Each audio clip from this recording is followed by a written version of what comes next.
We move everything out here from food to water to clothing to shelter, anything you can think of.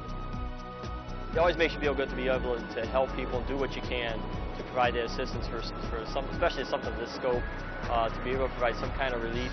Whatever you can do is always a very good feeling. The people here are very proud. They've been nothing but receptive and hospitable to us, and for that, I'm truly grateful for this experience.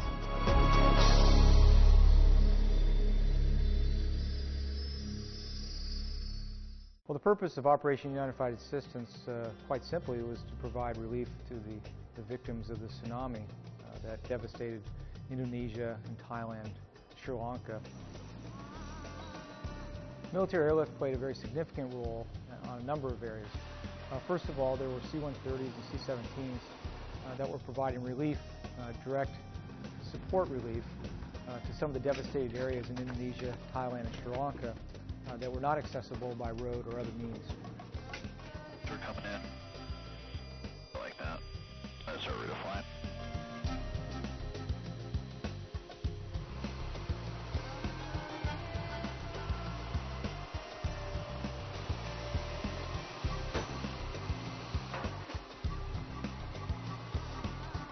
Two days before New Year's Eve, we were notified to be prepared to move.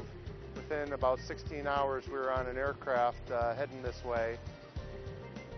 We initially knew we were going to Utapao, Thailand.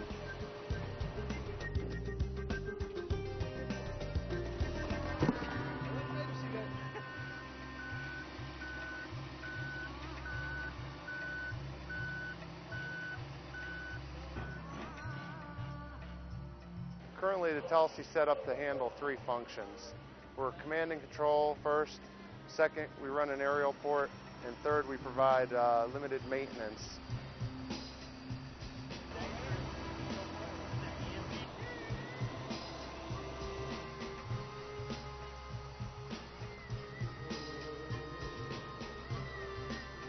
I think we're working very well.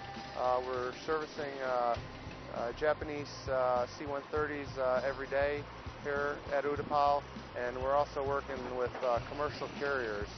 Anytime you're working outside your normal realm, you could expect minor problems, but to this point, there's really been no problems with the coalition aircraft.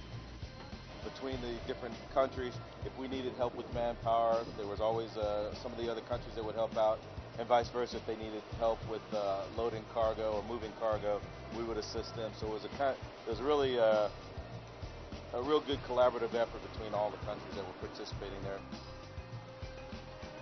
Telsey's played a huge part. Our guys don't see it. All they see is aircraft getting unloaded, but all the supplies and support equipment that gets unloaded goes to a forward location, and it plays a huge part in what's going on here.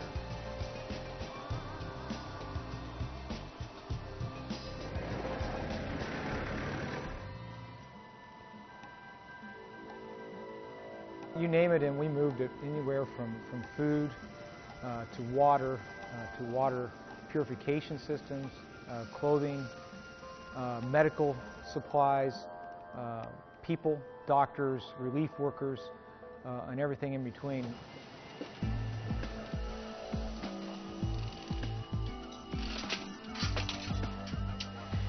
It's long, hard work, and the local Indonesian staff are working just as hard as we are, and we're getting at the moment around 300 to 400 metric tonne of food out of our warehouse being distributed. Now that's being distributed by implementing partners who work for us, and also by the American military, who are flying massive amounts of food aid out on their helicopters.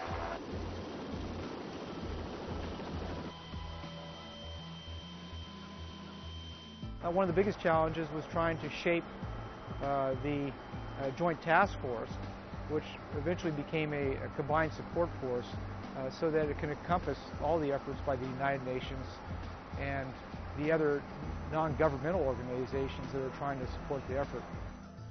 We're working side by side with Japan, Australia, Great Britain, and Singapore, and I hope that everything will turn into a normal situation right now. Without the helping of our U.S. friends, we are not going to be as fast as in a recovery I think that we're going to make a recovery so soon without the help from migrants.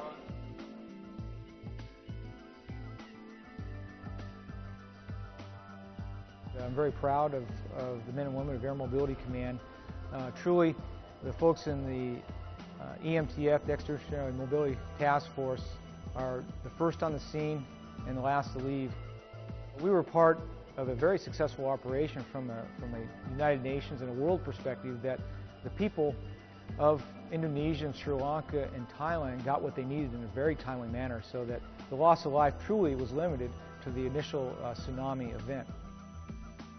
I think we showed a good positive support, that they know that we're here to help, and always willing to do what's needed to be done, just to help those people that are in need.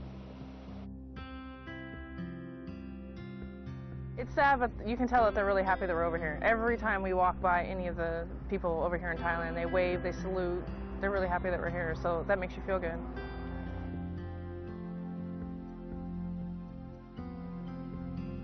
On a personal level, it's tragic to see the loss of human life, but it's also great to see that everyone around the world wants to put their hand and try to help other people out.